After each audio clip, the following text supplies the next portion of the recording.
Dami. Mahal ang bugas. Ang dami. Kabayan, ano to? Ba't ang dami nito? Na, biglang dumami yung tao, mga kababayan. At mukhang iba na ito, Nako, kabayan, ano ba to? Ba't nabigla man ako? Ba't ganito ang tao kadami, kabayan? At nakita naman po natin, kabayan, ay grabe, ang dami ho ng tao, kabayan. Nako po, ito na. Wala pa yung iba dito, pero yung anong oras na nga ito nag-uwian na po yung mga kababayan natin. At nabigla ako dahil nga po ganito yung nakita ko. Ay oo. Tanggalin mo yun sa'yo, bilisan mo. Ayan, kabayan. Hindi ka nagsasalita Ayan, kabayan, ay yan natin. Padaan. So, nagulat din ako kasi nga dapat pauwi na dapat kami. Kaso bigla ko na lang nakita yung ganito. Grabe, ang dami, kabayan, oy. So, yan, nakikita po natin. Dito po tayo ngayon sa Edsa's Wine, kabayan. And ganito po karami. Pauwi na sana ako. Kaso, hindi, halo-halo na po ito. Halo-halo na, kabayan. Oo. So, yes. Halo-halo na ito, kabayan. Hindi po yan mga bata. Meron po mga bata and that's normal. Pero marami na pong umuwi, kabayan. Marami na pong umuwi. Pero kita po natin ang dami po ng mga bagong dating. At yan. Mga ayan. Si Michael. Ayan, so nagulat din ako kasi biglang dumagsa yung ganito karami. Ayan, no. Parang awan nyo na. So, parang tuloy na natin to. Sayang, ang dami nyo. ayan, so grabe guys, so talagang mayroong isang nag-organize dito, kabayan. Mayroong nag-organize dito. Hindi po ito bata lang. Hindi po ito bata lang, halo-halo na po ito, kabayan. Dapat pauwi na nga kami, pero ganito yung nakita ko, nabigla din po ako. So, sabi ko nga, dapat pauwi na kami. Pero nagulat ako na may ganito insinan, bigla na lang dumating. And anong oras na? Ngayon pa ho dumating, kabayan, kasi kung nagkataon na yung mga tupo ay dumating bago maganitong oras, siguro kung dumating sila mga bandang alas 7, alas 8, abay panigurado. Punong-puno po ang location po natin dito, kabayan, sapagkat nakikita naman po ninyo kung gaano po kadami ang mga nandito ho ngayon, kabayan. Ayan, no. Grabe, dala nila ang watawat po ng ating bansang Pilipinas.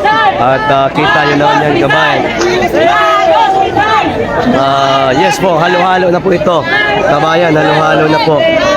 Halo-halo, may mga bata, mayroon din po naman mga nanay. Gaya ng sinabi ko, halo-halo po ang inyong makikita dito sa itong grupo na ito, kabayan. And nagulat din ako kasi bakit bigla na lang silang nagsipagdatingan. And pagdating nga po nila, yan, may nagbigay ho kaagad ng tubig. Kasi gaya ho ng aking sinabi sa inyo, kabayan, abay, napakarami po talaga ng tubig dito. Kaya nga po ito, siyempre, that's normal na pagod po sila sapagkat galing po sila sa mga biyahe kung saan pang lugar. Kaya nga po pagdating, mga kababayan, ayan, binigyan po kaagad natin ng water. Ayan, nakikita naman po ninyo yan, kabayan, And halo-halo po ito. Meron pong nanay, meron pong tatay, at gagawin po man. Maraming salamat po kay Pobreng Pinoy. Ayan, yan po ang nagpakulay sa atin ngayong umaga at gabi, kung anong oras man po ka inyo po at napapanood. Just me po. Gising na rin mga kabataan. Halo-halo na ito, mga kabayan, no? Yes po, may mga bata at meron din pong mga halo-halo. Actually kanina marami din po, kabayan, at meron nga pong isang batang nagsalita kanina, si Carlos, kilala din po natin. At ito po ay dala naman po ng kanilang mga magulang, at ito po atin pong nakikita ngayon dito, mga kababayan. Bisaya. Ayan, so abangan ho natin kung ano po ang mga susunod na mga mangyayari. Pero gaya po ng aking sinabi, mga kababayan, ay kung ito po ang mga to ay dumating ng mga bandang alas 7, alas 8, mga kababayan, abay sigurado na po. Nagulat yung mga kapulisan, sinara na naman doon. Abay, sinisigurado ko sa inyo mga kababayan, kung nagkataon lang po na ito sila'y dumating, at mga alas 7, alas 8, abay, napakarami po nito kabayan. Sana po kanina ay nagkasabay-sabay at ito maganda ho ito mga kababayan. Asahan po natin sinabukasan ng pagdagsapan ng mas marami sapagkat nga po maraming mga grupo ang siyang nagpahatid ng kanilang mga mensahe na sila po ay darating dito upang magpakita ng suporta kay dating Pangulong Rodrigo Duterte. Gayon din sa ating kasalukuyang Vice President Inday Sara Duterte. Ayan po ang mga ilan ho sa mga naririnig ho nating impormasyon na mas lalo ho dadami ang ating pong mga kababayan na dadalo dito nga po sa pagtitipon dito sa may EDSA Shrine. Kaya naman kung may mga nanonood dyan ngayon at gusto po ninyong mag-join, kayo po mga kababayan ay welcome. At dito naman po wag po kayo mag-alala kasi kahit gaano kayo karami ay meron po ditong libreng tubig sapagkat marami po sa mga ilang personalidad, marami din po sa mga kaibigan natin ang siyang nagpahatid po ng tulong or mga tubig, pagkain para naman ang mga dadalo dito sa ang bahagi man po sila nang galing ng ating bansang Pilipinas ay hindi po sila magutom mga kababayan. Okay? So gaya ng aking sinabi, kagabi po sa ganitong oras ay hindi na po ganito yung kadami ang tao. Pero pero ngayon nakita po natin at unique ito mga kababayan sapagkat ngayong gabi ay dala na po nila ang napakaraming ating pong watawat ng ating bansang Pilipinas na siyang nagsisimbolo ng kapayapaan. Pero gayon pa man, mga kababayan, ito pong pagtitipon dito ay mapayapa. At huwag po kayong mag-alala sapagkat ayan po ang napakaraming tubig sa ating mga kababayan na dadalo dito at makikisama sa pagtitipon upang suportahan ng mga Duterte. Hindi po kayo magugutom mga kababayan. Okay? Kaya abangan lang po ninyo. Abang-abang po kayo sa mga susunod pa na kabanata na siyang ating pa pong aabangan. Although siguro mga kababayan, medyo kinakabahan na ang mga nasa Malacanang sapagkat patuloy nga po ang pagkilos ng mga Duterte supporters at ilan nga po dito kanina sa mga kilala pong personalidad kagaya na po ni dating PME class Dado mga kababayan ay nandito na rin po kanina. Siya po ay nakisama na rin po maging si isa din po sa dating militar, ito pong si Meltran.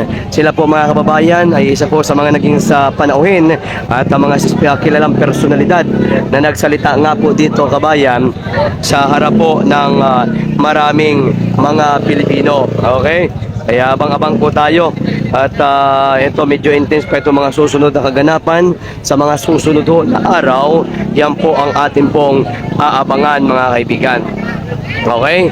So ganitong oras talaga medyo kumukunti na dapat yung tao sapagkat ito din yung oras na pagpahinga na po ng ating mga kababayan. Okay, pero ngayon bigla na lamang mayroong isang grupong dumating at ayan nga po, halo-halo na ho ito. Meron po mga kabataan at meron din po mga nanay, tatay, mga kaibigan. Yan po nakikita po natin ngayong gabi. Although siguro medyo na-alarma sapagkat ilang taon na rin ang nakakalipas nung nagkaroon po ng people power at mga ganito pong kilos. At ngayon po mga kababayan ay ito naman po ang ating nakikita. Nakakalungkot lang ho. Ano yan, Dam? Ano yun? Ano yan, Dam? Tingin ako. 167. Salamat. 167. Thank you po. Fresh tayo pala. Salamat ha. Babae. Kahit nila, thank you. Oy, maganda yan kasi hindi na kami fresh eh. Overuse na kami. Oo. Salamat po, salamat daw. Ito kabayan, at abangan pa po natin, meron pong nagbigay sa atin, isa nga po sa mga viewers ng inyong tropang Bisaya. At ito po titingnan ko kung ano ito. At hindi ko pa alam kung ano po ito mga kababayan. Pero mayroon pong inapot ang isa sa aking mga nakakakilala sa inyo pong tropang Bisaya mga kababayan. So abangan po ninyo ang mga susunod pa na kabanata sa mga susunod na araw na inaasahan po natin ay lalong pagdagsa po ng ating mga kababayan na makikiisa dito po sa pagtitipon. Okay, so ayan po. Ayan o, dito na nga po, nagsama-sama kabayan dito sa bahaging baba. At grabe ito, ano? At salamat po din sa ating mga kaibigan, sa lahat po ng mga nagpapakulay sa Tropang Bisaya. Salamat po naghahatid ng inyong suporta. Ayan, at kanina nga po si Pobreng Pinoy, siya daw di umano ay nandito lamang. Ngunit siya po ay nagpakulay sa atin. Ayaw niya po magpakilala sapagkat ayon po sa kanya ay siya daw umano ay isang private citizen. Kaya nga po hindi siya mga kababayan nagpapakilala sa atin. Pero gayon pa man, si Pobreng Pinoy ay kasama po natin dito sa pagtitipon ho na ito. Gayon pa man, noong mga nakarang araw, kasama din po natin ito si Pobreng Pinoy. At ngayon, nandito din, lagi-lagi po nating kasama mga kababayan. Okay?